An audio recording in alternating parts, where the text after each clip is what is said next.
जाते रहेंगे। और ये बात इसलिए कहनी पड़ रही है क्योंकि बहुजन एकता सम्मेलन तो बहुत बार सुना होगा, बहुत बार कहते होंगे लोग बहुजनों को एक हो जाना चाहिए, बहुजन एकता सम्मेलन होने चाहिए, हम सबको एक मिलना चाहिए। और ये तरह तरह के कहने वाले लोग हैं।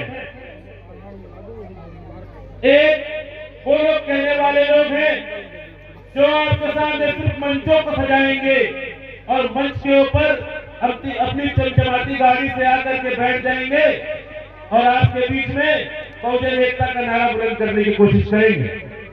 ये युवा साथी टीम नहीं, ये वो लोग हैं जो अपनी सत्ता के लिए काम कर रहे हैं। लेकिन आपने देखा होगा कि युवा साथी की टीम के लोग आपको आपके बीच नजर आते हैं और युवा साथी टीम के लोग आपको अपने बीच में काम करते हुए और एक दिन नहीं हर रोज नजर आएंगे। ये है युवा साथी टीम। और इसलिए और दूसरे वो किस्म के लोग हैं, एक तो मंचों में खाली बैठना चाहते हैं, दूसरे वो लोग हैं जो अपने आप को रहनुमा होने की बात करते हैं। और इस बात को जरा ध्यान से समझिएगा। आज के बाद अगर आपसे कोई कहे कि हम लोग बहुजन समाज के वो हितैषी हैं और बहुजन समाज के को एकता में बदलना चाहते हैं, एक फार्मूला या तरीके उसको चेक कर लीजिएगा। क्योंकि हम लोग वैज्ञानिक विचारधारा से आते हैं, इसलिए हर चीज को जांच सकते हैं। अगर कोई कहेगा कि हम आपके रहनुमा हैं, आपको मुक्त करा देंगे, तो समझ लेना वो झूठ बोल रहा है। वो बाबा साहब को नहीं जानता, क्योंकि बाबा साहब की विचारधारा में यकीन करने वाले लोग अपने आप को रहनुमा होने का दावा नहीं करते हैं, रहनुमा बनाने का दावा करते हैं।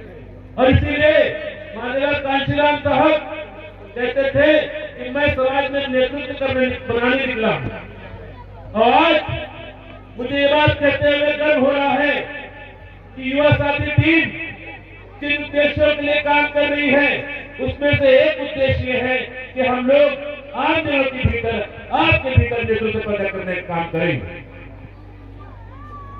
साथियों, युवा साथी टीम बहुजन एकता का नारा लेकर चली है और बहुजन एकता की जब हम बात करते हैं तो बहुजन एकता के लिए हम जिन मुद्दों की बात करते हैं उनके लिए भी हमें संघर्ष करना है।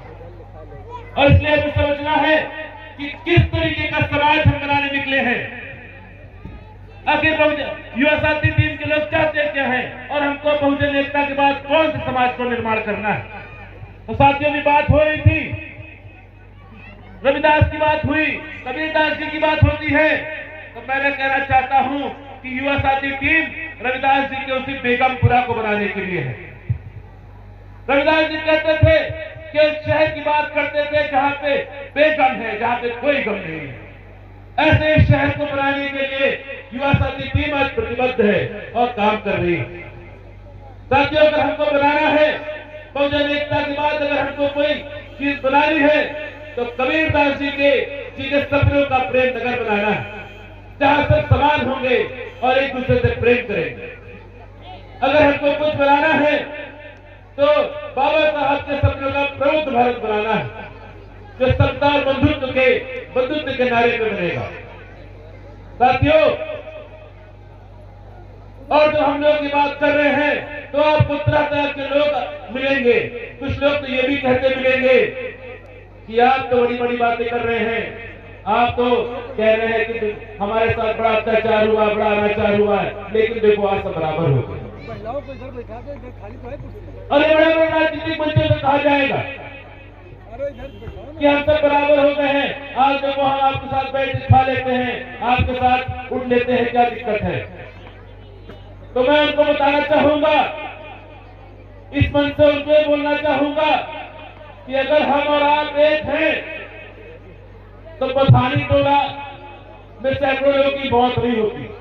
अगर हम आप एक हैं तो साहब हैदराबाद विश्वविद्यालय, जिसको हम मानते हैं कि पढ़े लिखों की दुनिया होती है, वहां पे रोहित बिरला नहीं मरता।